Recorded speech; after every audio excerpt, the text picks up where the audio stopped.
Bapak Ibu sidang jemaat yang dikasihi Tuhan, mari pada kesempatan yang berbahagia ini kita membuka firman Tuhan dari Injil Markus pasal yang ke-10 ayat yang ke-45. Mari kita baca bersama-sama. Firman Tuhan berbunyi demikian. Karena Anak Manusia juga datang bukan untuk dilayani, melainkan untuk melayani dan untuk memberikan nyawanya menjadi tebusan bagi banyak orang. Amin. Mari kita berdoa terlebih dahulu. Bapa Surgawi, Bapa yang sangat mengasihi kami datang kepadamu pada kesempatan ini dan kami menyerahkan seluruh waktu ini. Kami telah membaca firman Tuhan dan bersama-sama kami akan merenungkannya. Ya Tuhan, biarlah Engkau memberkati akan perenungan firman Tuhan ini, sehingga firman Tuhan ini akan sungguh-sungguh menjadi berkat bagi kami semua, dan melaluinya iman percaya kami dikuatkan, iman percaya kami diteguhkan, dan kami juga dihiburkan. Oleh karena itu ya Tuhan, kami serahkan seluruh waktu ini dari awal hingga akhirnya. Kiranya sungguh tangan Tuhan yang menopang dan memberkati seluruh pemberitaan firman Tuhan ini. Dimuliakanlah namamu kekal selama-lamanya. Haleluya. Amin. Saudara-saudara sidang jemaat yang dikasihi oleh Tuhan Yesus Kristus, di hari ini kita sedang merayakan hari Jumat Agung.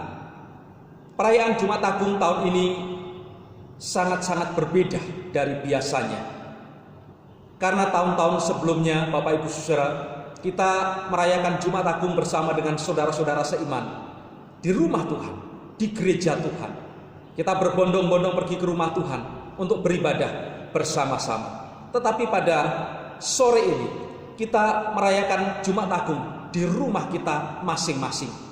Tetapi Bapak Ibu Saudara-saudara yang dikasih tahu, satu hal yang harus kita ingat, bahwa sekalipun kita ibadah di rumah kita masing-masing, tetapi semua itu tidak akan mengurangi makna akan karya Tuhan Yesus yang sudah dikerjakan bagi kita 2000 tahun yang lalu. Dan hari ini kita kembali kenang melalui Jumat Agung ini. Di hari Jumat Agung ini saya mengambil tema firman Tuhan. Yesus datang untuk memberikan nyawanya menjadi tebusan bagi banyak orang. Yesus datang untuk memberikan nyawanya menjadi tebusan bagi banyak orang. Saudara-saudara, Bapak Ibu yang terkasih, di hari Jumat Agung ini kita kembali mengenang kematian Yesus Kristus. Kematian Yesus Kristus telah menjadi bagian dari sejarah dunia kekristenan, dan hal itu tidak akan pernah dilupakan oleh setiap orang percaya. Tetapi sebaliknya saudara-saudara, hal itu akan selalu dikenang, hal itu akan selalu disyukuri, dan bahkan hal itu akan selalu diberitakan. Kematian Yesus Kristus itu bukan karena musibah, sebab Yesus sendiri tahu akan hal itu. Dan bahkan Yesus pun telah memberitahukan kepada murid-muridnya sebanyak 3 kali. Di dalam kitab Markus pasal 8 ayat 31 hal itu dicatat. Di dalam kitab Markus akan pasal 9 ayat 31, bahkan Markus pasal 10 ayat yang ke-33. Apa yang berkaitan dengan di mana Yesus akan mati, semua itu tercatat di sana. Namun Bapak Ibu Saudara sekalian yang dikasihi Tuhan, sekalipun Yesus tahu bahwa dia akan mati, dia akan disalibkan di sana, yaitu di Yerusalem, tetapi Yesus tetap pergi ke tempat itu. Yesus tetap pergi ke tempat itu. Nah, sesungguhnya kematian Yesus Kristus adalah kematian yang dikehendaki oleh Allah sendiri. Itu tercatat di dalam kitab Yesaya pasal yang ke-53 ayat yang ke-10 berbunyi demikian. Tetapi Tuhan berkehendak meremukkan dia dengan kesakitan. Apabila ia menyerahkan dirinya sebagai korban penebus salah, ia akan melihat keturunannya, umurnya akan lanjut, dan kehendak Tuhan akan terlaksana olehnya. Bapak Ibu saudara-saudara yang dikasihi oleh Tuhan Yesus Kristus, kematian Yesus Kristus itu dikehendaki oleh Allah. Oleh karena hanya melalui kematian itulah maka musuh terbesar manusia, yaitu kuasa dosa yang membawa manusia pada kematian, pada kebinasaan, bisa dikalahkan. Saudara-saudara sekalian, Firman Tuhan yang kita baca pada hari ini berkata, karena Anak Manusia datang juga bukan untuk dilayani, melainkan untuk melayani dan untuk memberikan nyawanya menjadi tebusan bagi banyak orang. Markus 10 ayat yang ke-45. Ada hal yang menarik. Kalimat terakhir dalam ayat ini berkata, memberikan nyawanya menjadi tebusan bagi banyak orang. Saudara-saudara, kata menjadi tebusan ini dapat kita pahami melalui beberapa contoh yang sederhana berikut ini. Yang pertama, kata menjadi tebusan itu berarti menjadi pembayaran atas barang-barang yang tergadaikan. Contohnya, karena kebutuhan yang sangat mendesak, biasanya ada orang-orang tertentu yang harus menggadaikan perhiasannya, yang harus menggadaikan sertifikat baik tanah maupun rumahnya, Bapak Ibu saudara-saudara sekalian dikasih Tuhan. Nah, supaya barang-barang itu bisa kembali, supaya sertifikat itu bisa kembali setelah tergadaikan, maka jalan satu-satunya adalah harus ditebus oleh sang pemilik barang-barang itu. Yang kedua, kata menjadi tebusan itu berarti menjadi pengganti atau pembayaran atas orang-orang yang tersandra. Bapak Ibu saudara-saudara sering mendengar tentang teroris Abu Sayyaf yang ada di Filipina Selatan, di mana para teroris ini sering menangkap para nelayan untuk dijadikan sandraan guna mendapatkan uang tebusan. Ini jelas tujuannya yaitu untuk mendapatkan uang tebusan atau untuk mendapatkan uang pengganti. Jadi saudara-saudara, tanpa ada pembayaran atau tanpa ada pengganti guna menebus barang atau orang-orang yang tersandra tersebut, maka barang-barang itu akan hangus atau orang itu bahkan akan hilang, dibunuh dan dibinasakan. Nah, demikianlah sesungguhnya yang dilakukan oleh Yesus Kristus Tuhan kita.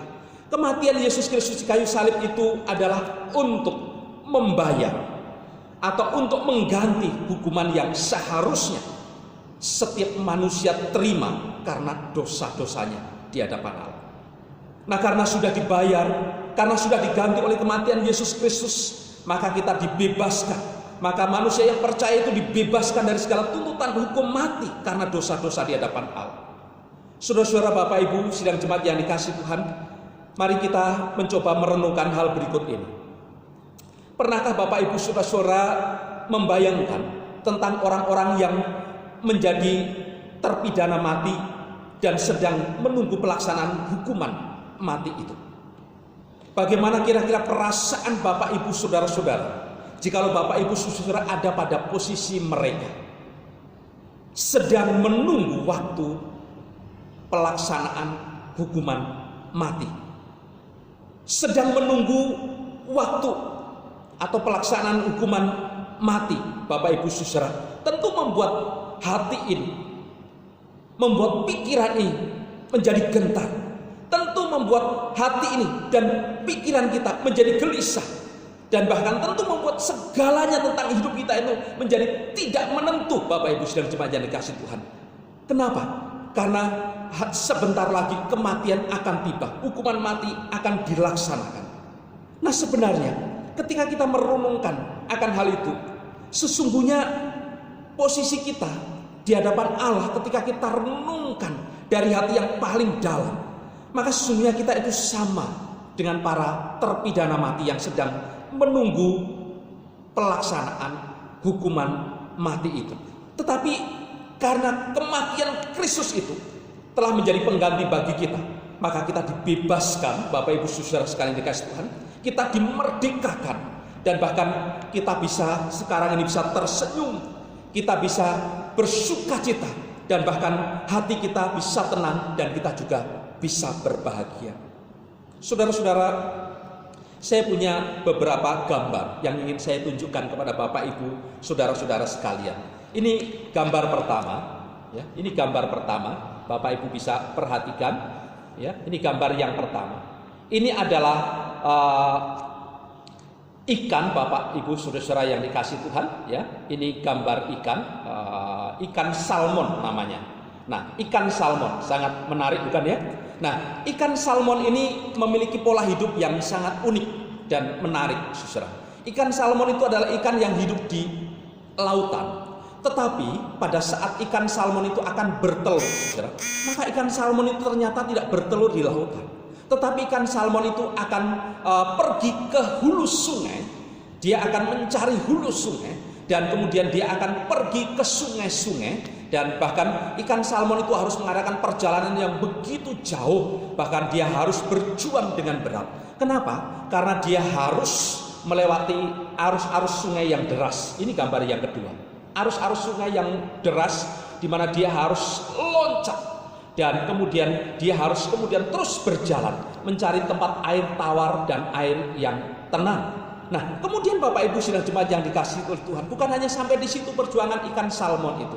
Ternyata ikan salmon itu dalam perjuangan ketika dia akan bertelur, dia harus pergi ke hulu sungai, dia harus melewati akan derasnya arus-arus sungai itu. Maka dia seringkali bahkan tidak jarang dia berhadapan dengan musuh-musuh yang sedang menunggu. Musuh-musuh yang sedang menunggu. Ini ada beruang besar yang biasanya dia akan menunggu di tempat-tempat air terjun karena dia tahu bahwa ikan salmon biasanya yang akan bertelur, maka dia akan berloncatan. Dia akan berloncat menuju ke atas, akan melawan arus itu, dan dia kemudian sedang tinggal menanti dan kemudian dia tinggal menangkap dan untuk makannya. Nah, saudara, jadi ini pergumulan yang tidak mudah. Ini perjuangan yang tidak mudah yang dilakukan oleh ikan salmon.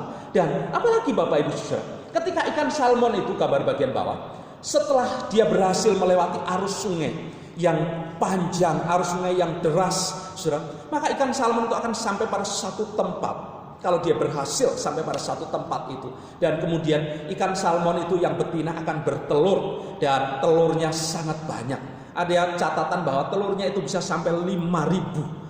Sehingga ikan salmon itu nanti bisa menetaskan keturunan sebanyak 5.000. Nah, yang unik itu apa? Yang unik juga adalah bahwa setelah ikan betina salmon itu bertelur, selesai bertelur, maka ternyata ikan salmon betina itu saudara mati, Bapak Ibu saudara.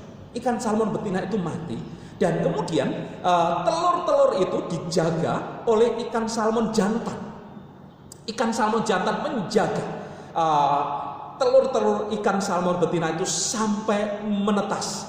Dan ketika telur ikan salmon itu sudah menetas, dia hidup, saudara. Ternyata ikan salmon jantan itu sudah melewati waktu yang panjang menjaga, dia tidak kemana-mana, dia tidak makan bahkan, dan akhirnya lapar. Apa yang terjadi? Ternyata ikan salmon jantan pun kemudian menemui ajal.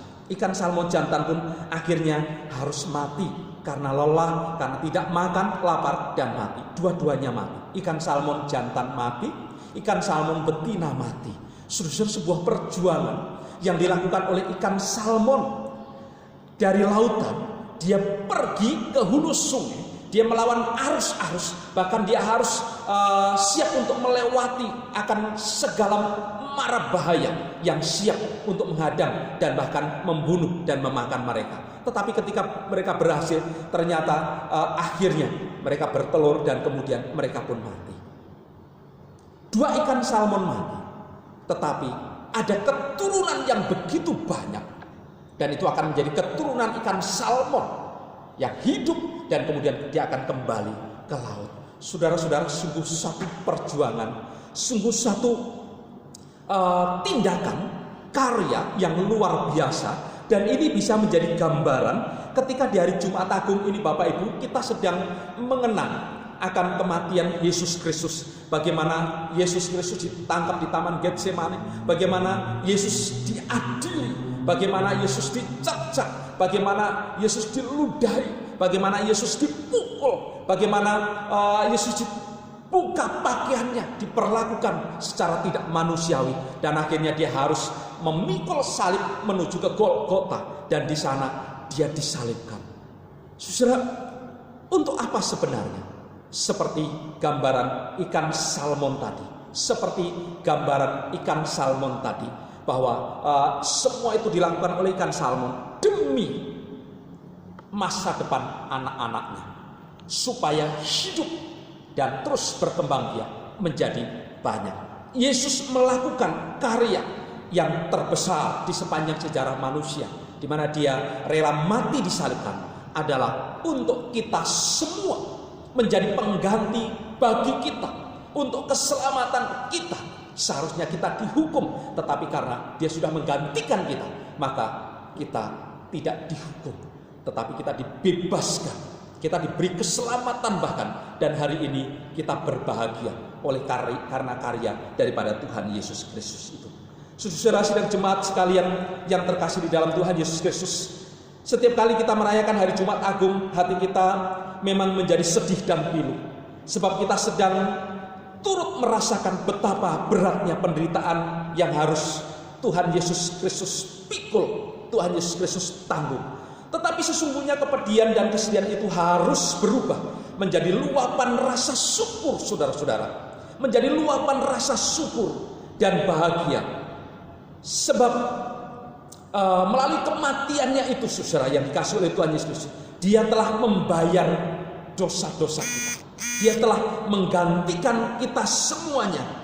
Dia telah menebus kita semua supaya kita tidak dihukum oleh Allah, tetapi kita diberikan keselamatan oleh Allah Bapa di surga. Bapak Ibu, saudara-saudara sekalian yang dikasih oleh Tuhan Yesus Kristus, karena itu pada hari ini tadi ketika kita membaca di dalam Alkitab kita, di dalam Markus pasal yang ke 10 ayat yang ke-45, di sana dikatakan bahwa dan Anak Manusia datang bukan untuk dilayani, bukan untuk dilayani, melainkan untuk melayani, bukan untuk dilayani, melainkan untuk melayani. Saudara dikasih Tuhan, saudaraku, Bapak Ibu yang dikasih Tuhan, siapakah kita sehingga mendapatkan pelayanan yang demikian agung dan mulia dari Tuhan Yesus Kristus? Siapakah kita, Bapak Ibu, saudara sekalian dikasih Tuhan, sehingga Tuhan Yesus begitu peduli dan siap menjadi pengganti bagi kita? Bapak Ibu sidang jemaat sekalian yang dikasih oleh Tuhan Yesus Kristus, Tuhan Yesus melakukan semuanya itu. Dia rela memikul salib, dia rela mati disalibkan. Semuanya itu dilakukan oleh karena begitu besar cintanya kepada kita. Oleh karena begitu besar cintanya kepada kita. Sebab sesungguhnya kita ini adalah orang-orang yang sangat berharga di matanya. Seperti dikatakan di dalam kitab Yesaya pasal yang ke-43 ayat yang ke-4. Mari kita baca. Yesaya 43 ayat 4 berkata demikian. Oleh karena engkau berharga di mataku dan mulia, dan aku ini mengasihi engkau, maka aku memberikan manusia sebagai gantimu dan bangsa-bangsa sebagai ganti nyawamu. Saudara-saudara, di hadapan Tuhan Yesus Kristus, kita ini berharga, kita ini mulia, dan kita ini sangat dikasihi. Oleh karena itu kita ditebusnya, kita digantinya. Di mata manusia mungkin kita bukan siapa-siapa, tetapi di mata Tuhan kita ini mulia, saudara. Kita ini berharga, dan sekali lagi kita ini dikasih. Karena itu dia rela menebus kita. Dia rela mati untuk kita sekalian supaya kita diselamatkan. Saudara-saudara sekalian, sebagai umat yang dikasihi, Tuhan ingin agar di tengah-tengah situasi yang tidak mudah ini, kita tidak lekas putus asa. Kita tidak cepat putus harapan, tetapi Tuhan ingin supaya kita terus bersandar kepada Dia. Tuhan ingin supaya kita semakin dekat dengan Dia.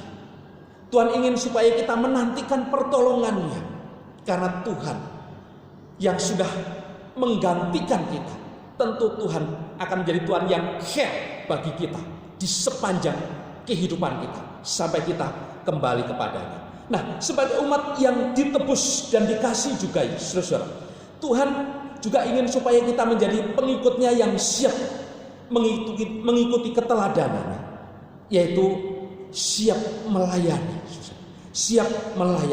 menguatkan mereka yang lemah di saat-saat seperti sekarang ini, membantu mereka yang kekurangan di saat-saat seperti sekarang ini, dan bahkan menjadi orang yang ringan tangan dalam melakukan pelayanan pekerjaan Tuhan.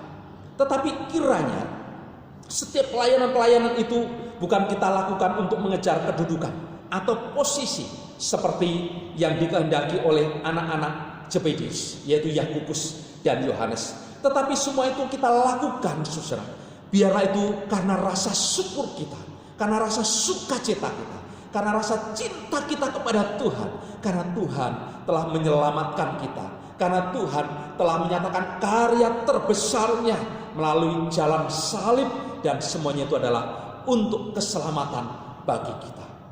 Mari saudara-saudara, di tengah-tengah situasi yang tidak mudah yang harus kita lewati, dan bahkan di tengah-tengah situasi di mana kita sedang merayakan Jumat Agung dan tidak bisa berkumpul bersama, mungkin hati kita memang sedih. Tetapi sekali lagi, mari kita bersama-sama tetap bersemangat. Mari kita tetap bersama-sama menjadi umat Tuhan yang selalu dekat dengan Tuhan, bersandar kepada Tuhan. Terlebih, mari menjadi umat Tuhan yang kuat di dalam Tuhan, dan mari menjadi umat Tuhan yang setiap waktu kiranya kita menjadi saluran berkat bagi satu dengan yang lain. Selamat Jumat Agung, Tuhan memberkati kita. Mari kita berdoa.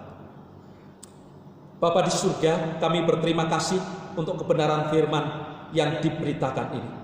Kiranya ya Tuhan, melalui firman yang diberitakan ini, nama-Mu dimuliakan, karena seluruh sidang jemaat Tuhan yang terhimpun di Gereja Kristen Kalimantan Barat Jemaat Sambas boleh mendengar dan bahkan boleh merenungkan, terlebih boleh dikuatkan dan diteguhkan iman percaya mereka.